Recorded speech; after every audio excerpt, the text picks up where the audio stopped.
ಮುಂದೆ ಹೇಳಿದ ಕಥೆಯನ್ನು, ವಿಕ್ರಮ ಬೇತಾಳ ಕಥೆಯನ್ನು, ವಿಕ್ರಮ ಬೇತಾಳ ಕಥೆಯನ್ನು. ಧರ್ಮಕ್ಕೂ ಮೋಸಕ್ಕೂ, ಸತ್ಯಕ್ಕೂ ಸುಳ್ಳಿಗೂ, ಮಂತ್ರಕ್ಕೂ ತಂತ್ರಕ್ಕೂ, ಬುದ್ಧಿಗೂ ಯುಕ್ತಿಗೂ ನಡೆದ ಯುದ್ಧ ಯುದ್ಧ ಯುದ್ಧ.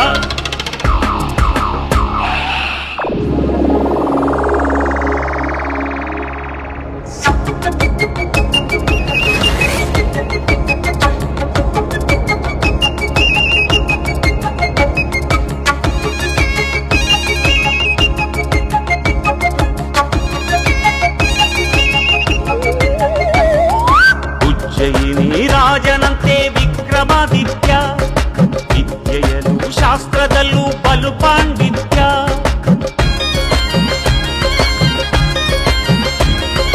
ಉಜ್ಜಯಿನಿ ರಾಜನಂತೆ ವಿಕ್ರಮಾದಿತ್ಯ, ವಿದ್ಯೆಯಲ್ಲೂ ಶಾಸ್ತ್ರದಲ್ಲೂ ಬಲು ಪಾಂಡಿತ್ಯ. ಹೆಗಲೇರಿ ಕುಳಿತನಂತೆ ಬೇತಾಳನು, ಕೇಳಿದನು ಪ್ರಶ್ನೆಗಳ ನೂರಾಡನು.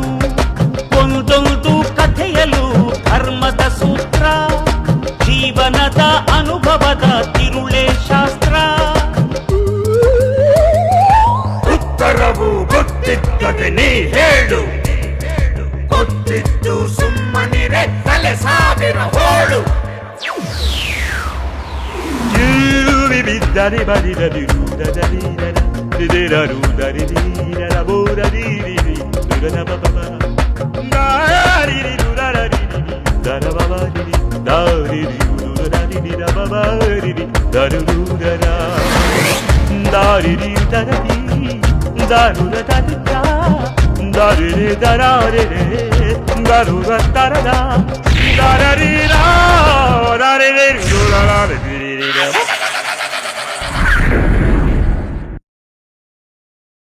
ನಮಸ್ಕಾರ ಪ್ರೇಕ್ಷಕರೇ.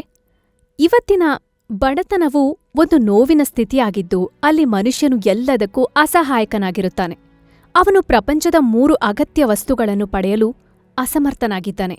ಅದು ಆಹಾರ, ಬಟ್ಟೆ ಮತ್ತು ವಸತಿ. ಇಡೀ ದಿನ ಕೂಲಿ ಕೆಲಸ ಮಾಡಿದ್ರೂ ಆಹಾರ ಸಿಗ್ತಿಲ್ಲ. ಬಿಸಿಲು ಮತ್ತು ಭಾರಿ ಮಳೆಯಿಂದ ರಕ್ಷಿಸಲು ಸೂರೂ ಇಲ್ಲ. ಚಳಿಗಾಲದಲ್ಲಿ ಅವರ ದೇಹವನ್ನು ಮುಚ್ಚಿಕೊಳ್ಳಲು ಬಟ್ಟೆ ಕೂಡ ಇರೋದಿಲ್ಲ. ಬಡ ಕುಟುಂಬಗಳು ತಮ್ಮ ಮಕ್ಕಳಿಗೆ ಶಿಕ್ಷಣ ನೀಡಲು ಸಾಧ್ಯವಾಗುತ್ತಿಲ್ಲ. ಶಿಕ್ಷಣದ ಕೊರತೆಯಿಂದ ಅವರ ಮಾನಸಿಕ ಬೆಳವಣಿಗೆ ಆಗುತ್ತಿಲ್ಲ. ಅವರಿಗೆ ಯೋಚಿಸುವ ಮತ್ತು ಅರ್ಥ ಮಾಡಿಕೊಳ್ಳುವ ಶಕ್ತಿಯೂ ಇಲ್ಲ. ಸಾಕಷ್ಟು ಆಹಾರ ಸಿಗದ ಕಾರಣ ಅವರ ದೈಹಿಕ ಬೆಳವಣಿಗೆ ಸಾಧ್ಯವಾಗುತ್ತಿಲ್ಲ. ಬಡತನವೆಂದರೆ ಯಾರು ಬದುಕಲು ಅವರ ಪದ್ಧತಿ, ಪ್ರಕೃತಿ, ನೈಸರ್ಗಿಕ ವಿಪತ್ತು ಅಥವಾ ಸರಿಯಾದ ಶಿಕ್ಷಣದ ಕೊರತೆಯಿಂದಾಗಿ ಸಾಗಿಸಬೇಕಾದ ಸ್ಥಿತಿಯಾಗಿದೆ. ಅದರಲ್ಲಿ ವಾಸಿಸುವ ವ್ಯಕ್ತಿಯು ಸಾಮಾನ್ಯವಾಗಿ ತಪ್ಪಿಸಿಕೊಳ್ಳಲು ಬಯಸುತ್ತಾನೆ. ಬಡತನವು ಬಡಜನರು ತಿನ್ನಲು ಸಾಕಷ್ಟು ಹಣವನ್ನು ಸಂಪಾದಿಸಲು, ಶಿಕ್ಷಣದ ಪ್ರವೇಶವನ್ನು ಹೊಂದಲು, ಸಾಕಷ್ಟು ವಸತಿ, ಅಗತ್ಯ ಬಟ್ಟೆ ಮತ್ತು ಸಾಮಾಜಿಕ ಮತ್ತು ರಾಜಕೀಯ ಹಿಂಸಾಚಾರದಿಂದ ರಕ್ಷಣೆ ಪಡೆಯಲು ಕ್ರಮಕ್ಕೆ ಕರೆಯಾಗಿದೆ. ಸರಿ ಪ್ರೇಕ್ಷಕರೇ, ನನ್ನ ಮಾತುಗಳನ್ನ ಮತ್ತೆ ಆಮೇಲೆ ಮುಂದುವರಿಸ್ತೀನಿ. ಈಗ ಕತೆ ಒಳಗೆ ಹೋಗೋಣ. ಈಗ ಬೇತಾಳ ವಿಕ್ರಮನಿಗೆ ಯಾವ ಥರ ಕತೆ ಹೇಳ್ತಾನೆ, ಆ ಕತೆಯಲ್ಲಿ ಬಡತನ ಅಂದ್ರೆ ಏನು, ಹಸಿವು ಅಂದ್ರೆ ಏನು, ಅವ್ರು ಪಡೋ ಕಷ್ಟಗಳೇನು ಅಂತ ನೋಡೋಣ ಬನ್ನಿ.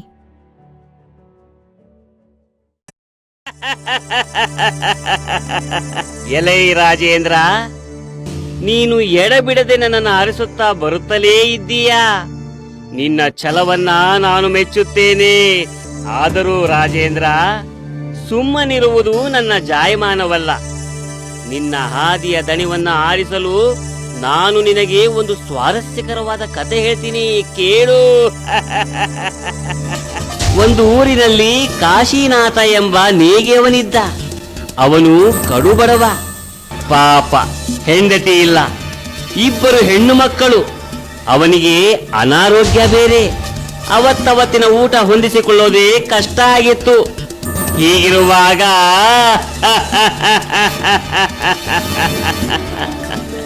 ಪ್ರೇಕ್ಷಕರೇ, ಬೇತಾಳ ಹೇಳಿದಂತೆ ಕಥೆಯಲ್ಲಿರೋ ಕಾಶಿನಾಥನ್ಗೆ ಹೆಂಡತಿ ಇಲ್ಲ. ಪಾಪ, 2 ಹೆಣ್ಮಕ್ಳನ್ನ ಹೇಗ್ ಬೆಳೆಸ್ತಾನೋ ಏನೋ. ಸರಿ, ಈಗ ಅವ್ರ ಕತೆ ಏನು ಅನ್ನೋದನ್ನ ಕೇಳಿಸ್ಕೊಳ್ಳೋಣ ಬನ್ನಿ.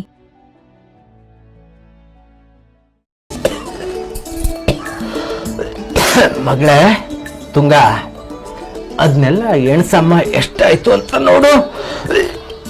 1 2 3 4 5 6 7 8 8 ಎಂತಾಯ್ತಾ ಮಗಳೇ?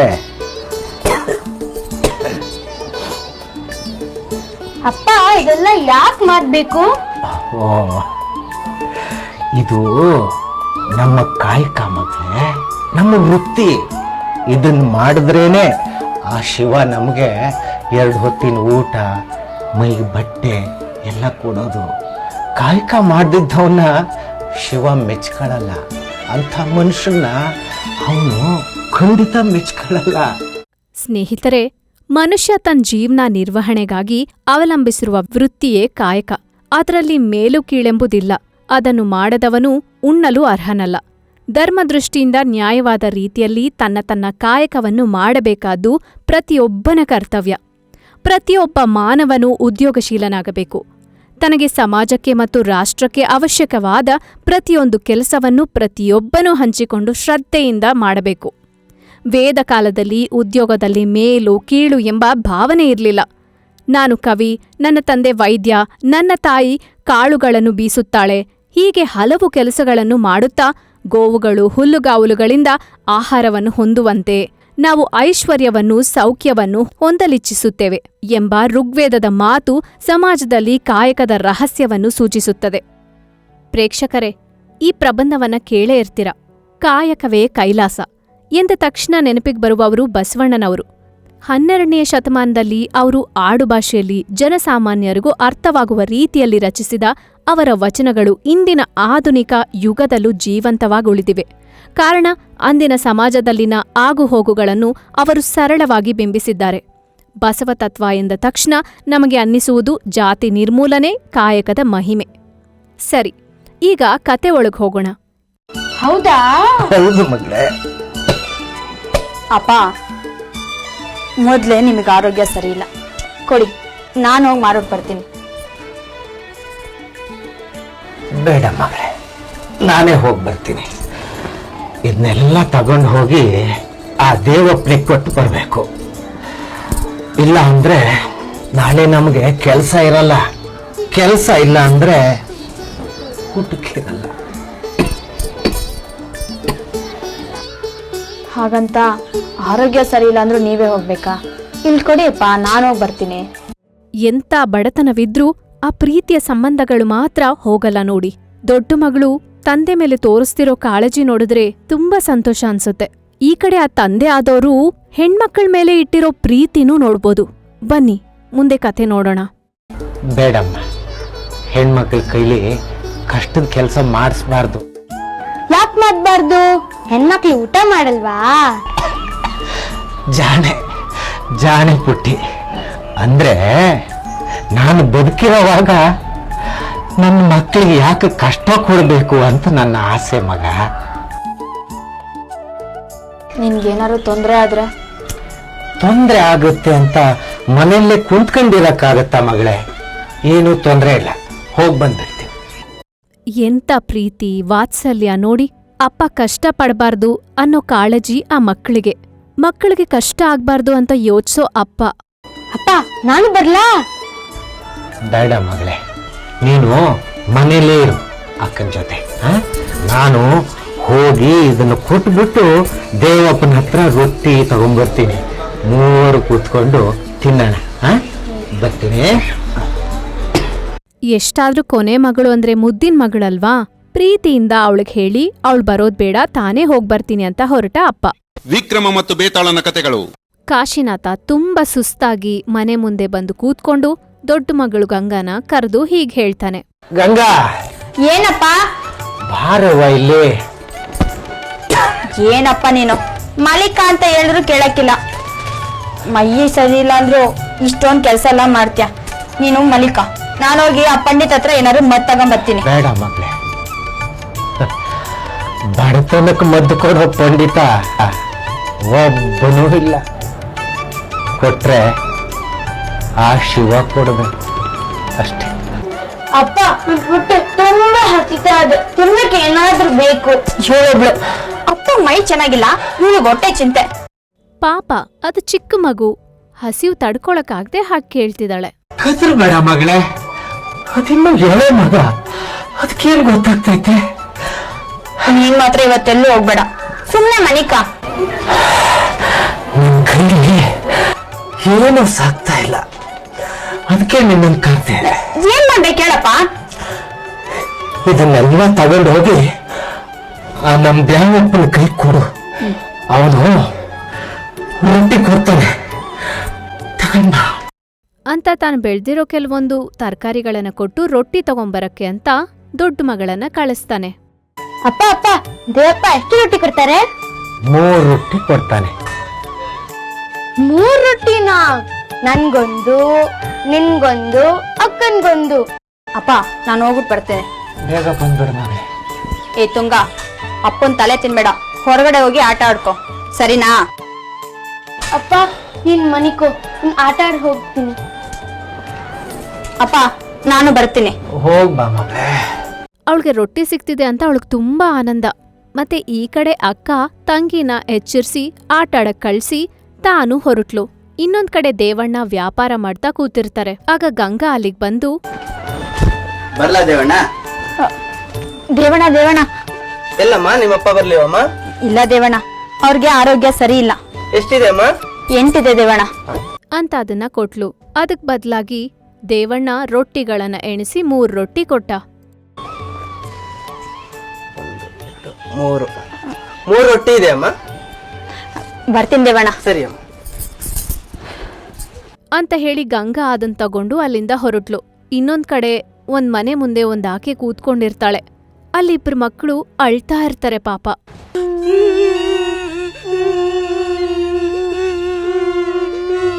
ಯಾಕೋ ಅಳ್ತಿದ್ಯಾ?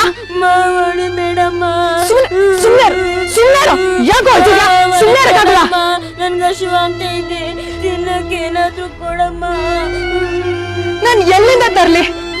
ನಿಮ್ ಹೊಟ್ಟೆಗೆ ಎಲ್ಲಿಂದ ತರ್ಲಿ? ನಾನು 4 ದಿವಸದಿಂದ ಹೋಗ್ಬಾರ್ದು ಮನೆ ಬಾಗ್ಲಿಗೆಲ್ಲ ಹೋದೆ, ಎಲ್ಲೂ ಒಂದ್ ಹಿಡಿ ಅಕ್ಕಿ ಸಿಗ್ಲಿಲ್ಲ. ನೀವ್ ಹೀಗೆ ಮಾಡ್ತಿದ್ರೆ ಮನೆ ಬಿಟ್ಟು ಹೋಗ್ಬಿಡ್ತೀನಿ ಅಷ್ಟೇ. ಹೋಗ್ಬೇಡಮ್ಮ, ಹೋಗ್ಬಿಟ್ರೆ ಯಾರು ಅನ್ನ ಕೋರಿಲ್ಲ. ಸ್ನೇಹಿತರೆ, ಹಸಿವಿನ ಬಗ್ಗೆ ಹೇಳ್ಬೇಕು ಅಂದ್ರೆ ಮನುಷ್ಯನ ಹೊಟ್ಟೆ ಹಸಿವು ಪ್ರಪಂಚದ ಎಲ್ಲಾ ತಾಯಂದಿರಿಗೆ ಜನನವಾಗುವ ಮಗು ಅಳುತ್ತದೆ. ಭೂಮಿಗೆ ಬಂದ ಕಂದನ ಮೊದಲ ಅಳುವಿನಿಂದಲೇ ಶುರುವಾಗುವುದು ಹಸಿವು. ಪ್ರಪಂಚದಲ್ಲಿ 1000 ಕೋಟಿ ಜೀವರಾಶಿಗಳು ಇವೆ. ಎಲ್ಲಾ ಜೀವರಾಶಿಗಳಿಗೂ ಹಸಿವು ಸಾಮಾನ್ಯ. ಬುದ್ಧಿಜೀವಿ ಎನಿಸಿಕೊಂಡಿರುವ ಮಾನವ ಮೊದಲನೆಯವನಾಗಿರುತ್ತಾನೆ. ಮಾನವ ಹಸಿವಾಗೋದನ್ನು ಹೇಳಿಕೊಳ್ಳುತ್ತಾನೆ. ಪ್ರಾಣಿ, ಪಕ್ಷಿ ಹಾಗೂ ಜಲಚರ ಉಪಯವಾಸಿಗಳಿಗೂ ಹಸಿವು ಅನ್ನುವುದು ಇರುತ್ತದೆ. ಅವುಗಳು ಹಸಿವನ್ನು ಹೇಳಿಕೊಳ್ಳಲಾರವು. ಈಗ ಈ ಕಡೆ ಕಥೆಯಲ್ಲಿ ನೋಡಿದ್ರೆ ಪಾಪ ಆ 2 ಮಕ್ಕಳು ಹಸಿವಿಂದ ಅಳ್ತಾ ಇದ್ದಾರೆ. ಆ ತಾಯಿ ಕರುಳು ಎಷ್ಟು ಚುರುಕನ್ಬೇಡ. ಆಕೆ ಇರೋ ಬಡತನದಲ್ಲಿ ಅವ್ರು ಅಳ್ತಾ ಇದ್ರು ಏನ್ ಮಾಡಕ್ಕಾಗುತ್ತೆ? ಸಿಟ್ಟಿಂದ ಕಿರ್ಚಾಡ್ತಿದ್ದಾಳೆ, ಕೂಗಾಡ್ತಿದ್ದಾಳೆ, ಹೊಡಿತಿದ್ದಾಳೆ. ಆಕೆ ಇನ್ನೇನ್ ಮಾಡಕ್ ಸಾಧ್ಯ? ಇನ್ನೊಂದ್ ಕಡೆ ಗಂಗಾ ದಾರಿಯಲ್ಲಿ ಹೋಗ್ತಿದ್ದಾಗ ಅಲ್ಲಿ ನಡೀತಿರೋದನ್ನೆಲ್ಲ ನೋಡ್ತಾ ಇದ್ಲು. ನೋಡಿ ಅವಳಲ್ಲೇ ಅವಳು ಹೀಗ ಅನ್ಕೊಂಡ್ಲು, ಯಾರಿರ್ಬೋದು ಇಷ್ಟೊಂದು ಅಳ್ತಾ ಇದಾರಲ್ಲ?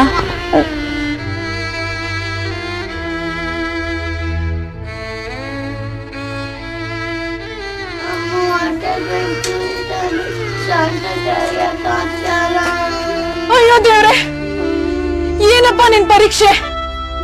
ಹೊಟ್ಟೆಲ್ ಹುಟ್ಟಿದ ಮಕ್ಳಿಗೆ ಒಂದು ತನ್ನ ಹಾಕ್ದಿರೋ ನನ್ಗೆ ಏನ್ ಮಾಡ್ಲಿ ನಾನು? ಎಲ್ಲಿ ಹೋಗ್ಲಿ?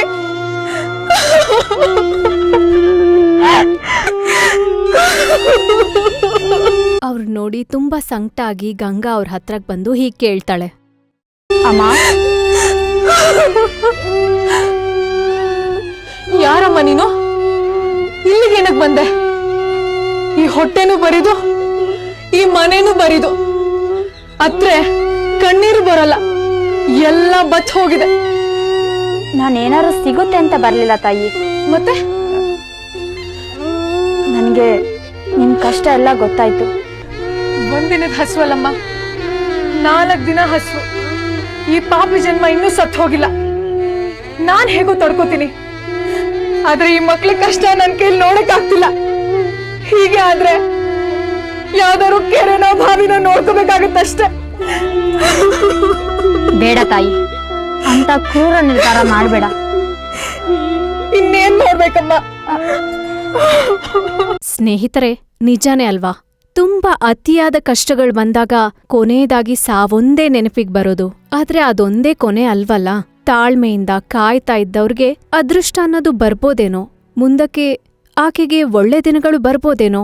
ಈ ಕಷ್ಟಕ್ಕೆ ಸಾವೊಂದೇ ಪರಿಷ್ಕಾರ ಅಲ್ಲ ಅನ್ಸುತ್ತೆ ಅಲ್ವಾ ಸ್ನೇಹಿತ್ರೆ?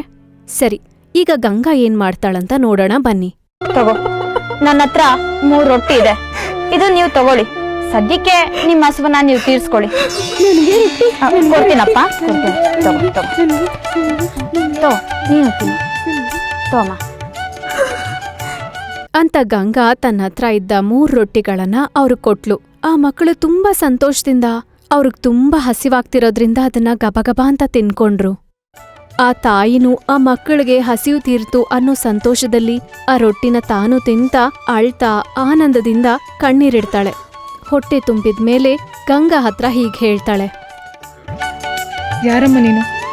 ಸಾಕ್ಷಾತ್ ಅನ್ನಪೂರ್ಣೇಶ್ವರಿ ಹಾಗೆ ಬಂದು ನಮಗ್ ರೊಟ್ಟಿ ಕೊಟ್ಟಿದ್ಯಾ? ನಾನು ಅನ್ನಪೂರ್ಣೇಶ್ವರಿ ಅಲ್ಲಮ್ಮ, ಸಾಮಾನ್ಯ ಹುಡುಗಿ. ನಿನ್ಗೆ ಹಸುವಾಗಿತ್ತು, ನನ್ನ ಹತ್ರ ರೊಟ್ಟಿ ಇತ್ತು, ಕೊಟ್ಟೆ ಅಷ್ಟೇ. ನಿಮಗೆ? ನಮ್ಮ ಹಸುವಿಗಿಂತ ನಿಮ್ಮ ಹಸು ಹೆಚ್ಚಾಗಿತ್ತು, ಅದಕ್ಕೆ ಕೊಟ್ಟೆ. ನಮಗೂ ದೇವರೆಲ್ಲಾದ್ರೂ ಕೊಟ್ಟೆ ಕೊಡ್ತಾನೆ. ಸರಿ, ಈಗೇನೋ ನಿನ್ನ ಹಸುವಿನ ಇತ್ತು, ಮುಂದೇನ್ ಮಾಡ್ತೀಯಾ?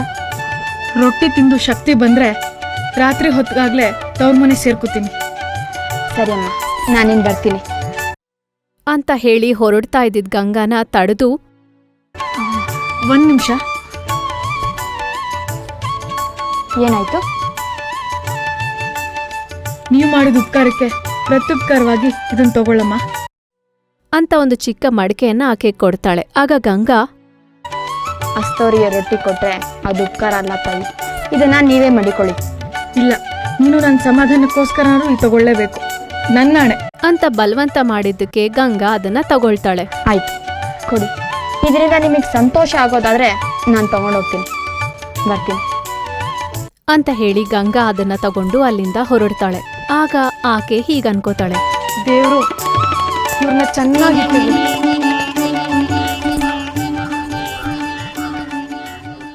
ವಿಕ್ರಮ ಮತ್ತು ಬೇತಾಳನ ಕತೆಗಳು.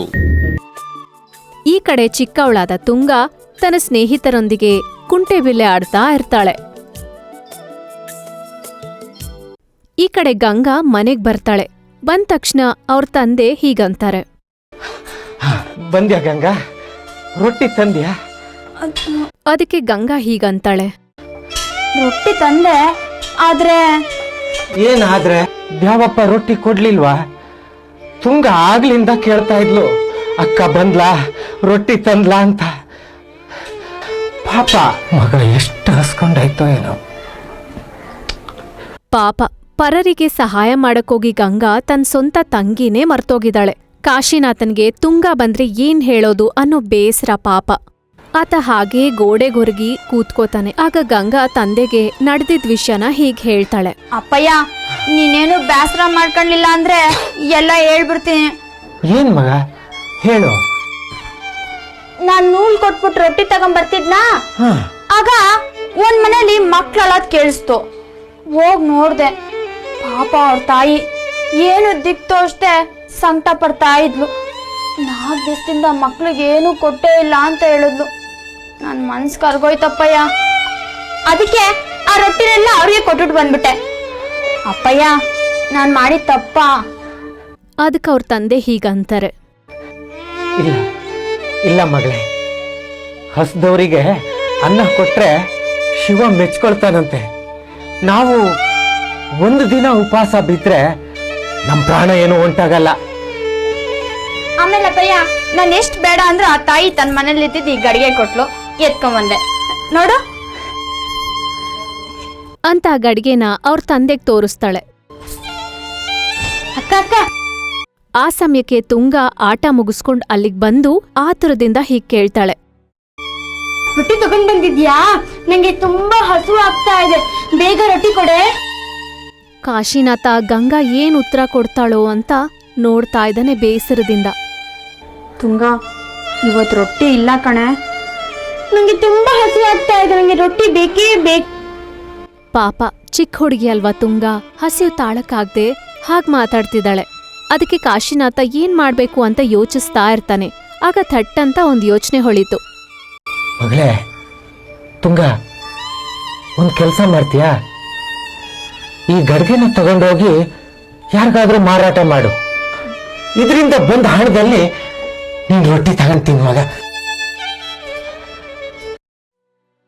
ಅಂತ್ ಹೇಳಿ ಆ ಮಡಿಕೆನ ಆಕೆ ಕೈಗೆ ಕೊಡ್ತಾನೆ. ತುಂಗಾನು ಬೇರೆ ದಾರಿ ಇಲ್ದೆ ಸರಿ ಮಾರ್ಕೊಂಬರ್ತೀನಿ ಅಂತ ಹೇಳಿ ಹೊರಡ್ತಾಳೆ. ಸರಿ, ಮಾರ್ಕೊಂಡು ಬರ್ತೀನಿ.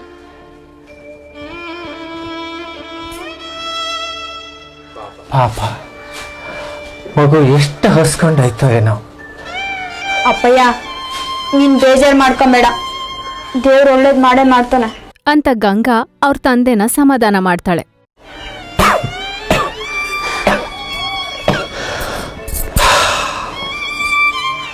ತಂದೆನೂ ಹಾಗೆ ಸುಸ್ತಾಗಿ ಹಾಗೇ ಗೋಡೆಗೊರ್ಕೋತಾನೆ. ಈ ಕಡೆ ತುಂಗ ಆ ಮಡಕೆಯನ್ನ ಮಾರಿ ಒಂದ್ ದೊಡ್ಡ ಮೀನನ್ ತಗೊಂಬರ್ತಾಳೆ. ತಗೊಂಬಂದು ಅವರಪ್ಪ ಹತ್ರ ಹೀಗ್ ಹೇಳ್ತಾಳೆ. ಅಪ್ಪ, ತುಂಗ, ಗಡ್ಗೆ ಮಾರಾಟ ಮಾಡ್ದ್ಯಾ? ಹೂನಪ್ಪ, ದಾರಿನಲ್ಲಿ ಯಾರು ಕೊಂಡ್ಕೊಳ್ಲಿಲ್ಲ. ಆಮೇಲೆ ಗಂಗನ್ನ ಸಿಕ್ಕಿದ. ನಾನು ಅವನಿಗೆ ಗರ್ಗಿ ಕೊಟ್ಟೆ, ಅವನು ನಂಗೆ ಮೀನ್ ಕೊಟ್ಟ. ಆಮೇಲೆ ನಾನು ಬಂದೆ. ಗಂಗಾ, ಗಂಗಾ, ಏನಪ್ಪಯ್ಯ? ಬಾರವ ಇಲ್ಲಿ. ನಮ್ ತುಂಗ ನೋಡು, ಗಡ್ಗೆನ ಕೊಟ್ಟು ಮೀನ್ ತಂದವಳೆ. ಇದನ್ನ ಬೇಯಿಸ್ಬಿಟ್ಟು ಉಪ್ಪು ಹಾಕೊಂಡು ತಿಂದ್ರೆ ಇವತ್ತಿನ ಕತೆ ಕಳೀತದೆ. ಏನಾದ್ರೂ ಬೇಗ ಮಾಡವ, ಇದ್ರಲ್ಲಿ ಮಗು ಹಸ್ಕೊಂಡೈತೆ. ತಿನ್ನಕ್ಕೇನೋ ಒಂದ್ ಆಹಾರ ಸಿಕ್ಕಿದೆ ಅಂದ ತಕ್ಷಣ ಅವ್ರ ಕುಟುಂಬ ಎಷ್ಟು ಸಂತೋಷ ಪಡ್ತಿದೆ ಅಲ್ವಾ. ಗಂಗಾನು ಅದ್ರಲ್ಲಿ ಏನಾದ್ರೂ ಅಡ್ಗೆ ಮಾಡೋಕೆ ಅಂತ ಅದನ್ ತಗೊಂಡು ಒಳಗಡೆ ಹೋಗ್ತಾಳೆ. ಸ್ವಲ್ಪ ಹೊತ್ರಲ್ಲೇ ಗಂಗಾ ತುಂಗ ಇಬ್ರು ಸಂತೋಷದಿಂದ ಹೊರಗಡೆ ಬಂದು ಅವರಪ್ಪ ಒಂದಿಗೆ, ಅಪ್ಪ ಅಪ್ಪ, ಏನಮ್ಮ ಮಗಳೇ? ಇನ್ನೋಡಪ್ಪ ಮುತ್ತು, ಮೀನ್ ಹೊಟ್ಟೆಲಿತ್ತು. ಎಷ್ಟು ಚೆನ್ನಾಗಿದೆ. ನಿಜವಾಗ್ಲೂ ಅವ್ರ ಅದೃಷ್ಟ ಅಲ್ವಾ. ಅವ್ರು ಹಸ್ಕೊಂಡು ಬಡತನದಿಂದ ಇರೋವಾಗ ಮೀನ್ ಹೊಟ್ಟೆಯಲ್ಲಿ ಮುತ್ತು ಸಿಗೋದು ಸಾಮಾನ್ಯವಾದ ವಿಷಯವೇ. ಎಷ್ಟೋ ಆಶ್ಚರ್ಯ, ಸಂತೋಷ ಅವ್ರಿಗೀಗ. ದೇವ್ರೆ, ಏನಪ್ಪ ನಿನ್ನ ಲೀಲೆ? ಅಪ್ಪ, ಇದು ತುಂಬಾ ಬೆಳೆ ಬಾಳುತ್ತಾ? ನನಗೇನ್ ಗೊತ್ತವ್ವ, ಎಂದಾದ್ರೂ ಕಂಡಿದ್ರಲ್ವ ಇದನ್ನ? ಇರು ಇರು, ನನಗೊಬ್ಬ ಗೆಳೆಯವನೇ, ಲಕ್ಷ್ಮಣಾಚಾರಿ ಅಂತ. ನಾನು ಹೋಗಿ ಅವನ್ನ ಕೇಳ್ಕೊಂಡ್ ಬರ್ತೀನಿ ಅಂತ ಹೇಳಿ ಕಾಶಿನಾಥ ಅವನ್ ಸ್ನೇಹಿತನ ಹತ್ರ ಹೋಗ್ತಾನೆ. ಅವನ್ ಸ್ನೇಹಿತ ಅದನ್ ನೋಡಿ ಹೀಗ್ ಹೇಳ್ತಾನೆ. ಇದು ಬಹಳ ಅಮೂಲ್ಯವಾದ ಮುತ್ತು. ಆದ್ರೆ ಏನ್ ಮಾಡೋದು, ನನಗಿದನ್ನು ಕೊಂಡ್ಕೊಳ್ಳೋ ಶಕ್ತಿ ಇಲ್ಲ. ಆದ್ರೆ ಇದನ್ನು ಕೊಂಡ್ಕೊಳ್ಳೋ ಯೋಗ್ಯತೆ ಇರೋದು ನಮ್ಮೂರಿನಲ್ಲಿ ದೊಡ್ಡನ್ ಶೆಟ್ರಿಗೆ ಮಾತ್ರ. ಬನ್ನಿ, ಅವ್ರ ಬರೆಗೆ ಹೋಗೋಣ ಅಂತ ಹೇಳಿ ಇಬ್ರು ಆ ಶೆಟ್ರ ಮನೆಗೆ ಹೊರಟ್ರು. ಅಲ್ಲಿ ಹೋಗಿ ಶೆಟ್ರ ಹತ್ರ, ನಮಸ್ಕಾರ ಶೆಟ್ರಿಗೆ. ಓಹೋ, ಲಕ್ಷ್ಮಣಾಚಾರಿ, ಏನು ಸಮಾಚಾರ? ಇಲ್ಲಿವರೆಗೂ ಬಂದದ್ದು? ಅದು ಅಂತ ಹೇಳಿ ಶೆಟ್ರಿಗೆ ಆ ಮುತ್ತನ್ನ ತೋರಿಸ್ತಾರೆ. ಆಹಾ, ತುಂಬಾ ಅಪರೂಪವಾದ ಮುತ್ತು. ಇದೆಲ್ಲಿ ಸಿಕ್ತು? ಆಗ ಕಾಶಿನಾಥ ಅದಕ್ಕೆ ಉತ್ತರ ಕೊಡೋವಾಗ ಆತನ ಸ್ನೇಹಿತ ಆತನನ್ನ ತಡೆದು, ಅದು ಕಾಶಿನಾಥ, ಇದು ನಮ್ಮ ಕಾಶಿನಾಥನ್ ತಾತನ ಕಾಲದ ಮುತ್ತು. ಅದ್ರ ಬೆಲೆ ಗೊತ್ತಿಲ್ಲದೆ ಬಡತನದಲ್ಲಿದ್ರು ತಾವು ಅದನ್ನ ಮಾರ್ಲಿಲ್ಲ. ಈಗ ವಿಧಿ ಇಲ್ಲದೆ ನನ್ನ ಹತ್ರ ಬಂದ, ನಾನು ನಿಮ್ಮ ಹತ್ರ ಕರ್ಕೊಂಬಂದ ಅಂತ ಹೇಳ್ತಾನೆ ಅವನ್ ಸ್ನೇಹಿತ. ಅದಕ್ಕೆ ಶೆಟ್ರು ಕಾಶಿನಾಥನ್ಗೆ ಹೀಗ್ ಹೇಳ್ತಾರೆ. ಕಾಶಿನಾಥ, ನೀನು ತುಂಬಾ ಅದೃಷ್ಟವಂತ. ನಾನು ಇದಕ್ಕೆ ಯೋಗ್ಯವಾದ ಬೆಲೆಯನ್ನೇ ಕೊಡ್ತೀನಿ. ಕಡಿಮೆ ಅಂದ್ರೂ ಇದಕ್ಕೆ 10,000 ವರಹಗಳನ್ನು ಕೊಡಬಹುದು. ಅಪ್ಪ, ಕಾಶಿನಾಥ ಕುಟುಂಬ ಎಷ್ಟು ಬಡತನದಲ್ಲಿದ್ದು ಎಷ್ಟು ಕಷ್ಟಪಟ್ಟು ತಿನ್ನೋಕೆ ಅನ್ನನೂ ಇಲ್ದೆ ಹಸ್ಕೊಂಡಿದ್ದಕ್ಕೆ ಅವ್ರ ಅದೃಷ್ಟನೂ ಹಣೆ ಬರಹನು. ಒಂದ್ ಮೀನ್ ಹೊಟ್ಟೆಯಲ್ಲಿ ಮುತ್ತು ಸಿಗೋದಾ? ಎಷ್ಟು ಆಶ್ಚರ್ಯ ಅಲ್ವಾ? ನೋಡಿ, ಅವ್ರ ಅದೃಷ್ಟನೇ ಇದು. ಒಳ್ಳೆಯವ್ರನ್ನ ದೇವ್ರು ಯಾವತ್ತೂ ಕೈ ಬಿಡಲ್ಲ. ಅದಕ್ ಸಾಕ್ಷಿ ಈ ಕತೆನೆ. ಕಾಶಿನಾಥ ತುಂಬಾ ಒಳ್ಳೆ ಮನುಷ್ಯ, ತುಂಬಾ ಒಳ್ಳೆ ವ್ಯಕ್ತಿತ್ವ ಇರೋ ಮನುಷ್ಯ, ಕಷ್ಟಪಟ್ಟು ದುಡಿಯೋ ಅಂತ ವ್ಯಕ್ತಿ. ದೇವ್ರಂತ ಅವ್ರಿಗೆ ಒಳ್ಳೇದ್ ಮಾಡೇ ಮಾಡ್ತಾರೆ. 10,000 ವರಹ? 10,000 ವರಹ? ಬನ್ನಿ, ನನ್ನ ಮಳಿಗೆ ಹತ್ರ ಹೋಗೋಣ. ಅಲ್ಲಿ ನಿಮ್ಗೆ ವರಹಗಳನ್ನು ಕೊಟ್ಟು ಕಳಿಸ್ತೇನೆ. ಬನ್ನಿ, ಹೋಗೋಣ. ಆಯ್ತು. ಕಾಶಿನಾಥನ್ಗೆ ಅದನ್ ಕೇಳಿ ಬ್ರಹ್ಮಾನಂದವಾಯ್ತು. ತುಂಬಾ ಸಂತೋಷಪಟ್ಟ. ಇಷ್ಟು ದಿನ ಅವ್ನ್ ಕಷ್ಟಪಟ್ಟಿದ್ದಕ್ಕೆ ಒಳ್ಳೆ ದಿನಗಳು ಬಂದ್ಬಿಡ್ತು. ಆ 10 ವರಹಗಳನ್ನ ತಗೊಂಡು ಮನೆ ಕಡೆ ಓಡ್ತಾನೆ. ಆ ಕಡೆ ಗಂಗಾ ತುಂಗ ಹೀಗ್ ಮಾತಾಡ್ಕೊಳ್ತಿರ್ತಾರೆ. ಅಪ್ಪ ಯಾವಾಗ ಬರ್ತಾರೆ? ಇನ್ನೇನ್ ಬರ್ತಾರೆ? ಗಂಗಾ, ತುಂಗಾ, ಅಂತೂ ದೇವ್ರ ಕಣ್ ತೆರೆದ. ನಮ್ಮ ಬಡತನಕ್ಕೆ ಒಂದು ಶಾಶ್ವತವಾದ ಪರಿಹಾರ ಸಿಕ್ತು. ಪುಟಿ, ನೀ ತಂದೆಯಲ್ಲ, ಆ ಮೀನಿನ ಹೊಟ್ಟೆಲಿದ್ದ ಮುತ್ತಿಗೆ 10,000 ವರಹ ಕೊಟ್ಟಿದ್ದಾರೆ. 10,000. ಹೌದಪ್ಪ? ಹೌದು ಮಗ್ಳೆ. ಹಾಗಾದ್ರೆ ಇನ್ಮೇಲೆ ನಾವು ಹೊಟ್ಟೆ ತುಂಬಾ ಊಟ ಮಾಡ್ಬೋದು. ಅಪ್ಪ ನಂಗೆ ಹೊಸ ಬಟ್ಟೆ ತಂದ್ಕೊಡ್ತೀಯಪ್ಪ? ಹೌದು ಪುಟ್ಟಿ, ನೀನ್ ಕೇಳೋದ್ ಹೆಚ್ಚೋ, ನಾನ್ ಕೊಡ್ಸೋದ್ ಹೆಚ್ಚೋ. ಅಷ್ಟೇ ಅಲ್ಲ ಪುಟ್ಟಿ, ನಿಮ್ಮ ಅಕ್ಕಂಗೆ ಇನ್ನು 3 ದಿನದಲ್ಲಿ ಮದುವೆನೂ ಮಾಡಿಸ್ಬಿಡೋಣ.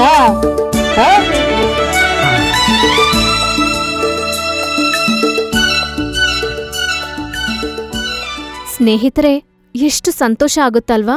ಅವ್ರ ಬಡತನ ಇಲ್ಲಿಗ್ ಮುಕ್ತಾಯ ಆಗಿ ಅವ್ರಿಗೆ ಹೊಸ ಜೀವನ ಶುರುವಾಯ್ತು. ತುಂಗಾಗೆ ಒಳ್ಳೆ ಬಟ್ಟೆ, ಊಟ, ಓದು, ಗಂಗನಿಗೆ ಮದುವೆ, ಅವ್ರಪ್ಪಗೆ ವೈದ್ಯ ಎಲ್ಲ ನಡ್ಸ್ಕೋಬೋದು. ಸರಿ ಪ್ರೇಕ್ಷಕರೇ, ಇಲ್ಲಿಗೆ ಕತೆ ಮುಕ್ತಾಯವಾಯ್ತು. ಈಗ ಈ ಕಡೆ ಬೇತಾಳ ವಿಕ್ರಮನನ್ನ ಏನೇನ್ ಪ್ರಶ್ನೆ ಕೇಳ್ತಾನೆ, ಏನ್ ಮಾತಾಡ್ತಾರೆ ಇಬ್ರು ಅಂತ ಕೇಳೋಣ ಬನ್ನಿ. ಅದಕ್ಕೆ ವಿಕ್ರಮಾದಿತ್ಯ ಏನ್ ಉತ್ತರ ಕೊಡ್ತಾನೆ ಅನ್ನೋದನ್ನು ನೋಡೋಣ ಬನ್ನಿ.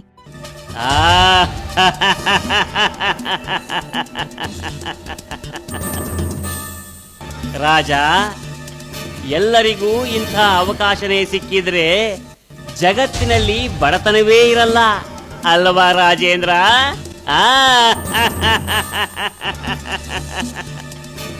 ಆದರೆ ಅದು ಸಾಧ್ಯ ಇಲ್ಲ. ಇರಲಿ ರಾಜ, ಒಂದು ಪ್ರಶ್ನೆ. ಕಾಶೀನಾಥನಿಗೆ ಅನಿರೀಕ್ಷಿತವಾಗಿ ಸಂಪತ್ತು ಸಿಗಬೇಕಾದ್ರೆ ಅದಕ್ಕೆ ಕಾರಣ ಅವನ ಅದೃಷ್ಟವೇ ಅಥವಾ ಹಣೆ ಬರಹವೋ? ಈ ಪ್ರಶ್ನೆಗೆ ಉತ್ತರ ಗೊತ್ತಿದ್ದು ಹೇಳದೆ ಹೋದರೆ ನಿನ್ನ ತಲೆ ಚಟ ಚಟ ಚಟ ಚಟ.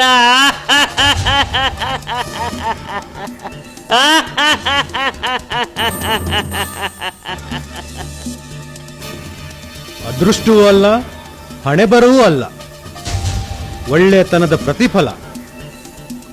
ತಮ್ಮ ಹೊಟ್ಟೆಗೆ ಆಹಾರವಿಲ್ಲದೆ ಕಾಶಿನಾಥ ಮತ್ತು ಅವನ ಮಕ್ಕಳು ಕಷ್ಟಪಡುತ್ತಾ ಇದ್ರು.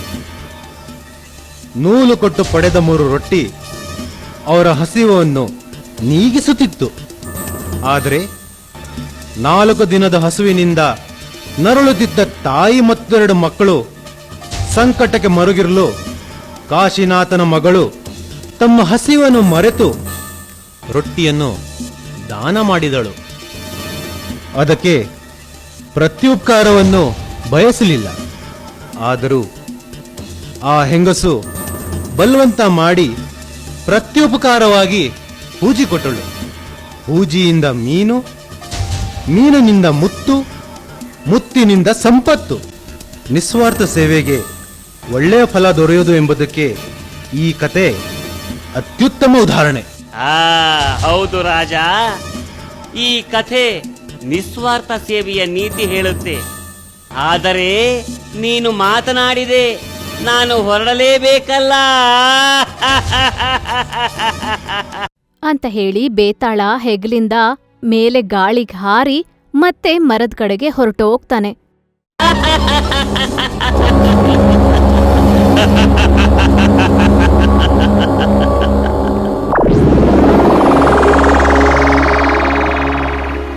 ಸರಿ ಪ್ರೇಕ್ಷಕರೇ, ಇವತ್ತಿನ ಈ ಅದೃಷ್ಟವೋ ಹಣೆ ಬರಹವೋ ಕತೆನ ಮುಗಿಸ್ತಾ ಇದೀನಿ. ವಿಕ್ರಮ ಮತ್ತು ಬೇತಾಳನ ಇನ್ನೊಂದು ಕತೆಯೊಂದಿಗೆ ನಾನು ಮತ್ತೆ ಬರ್ತೀನಿ.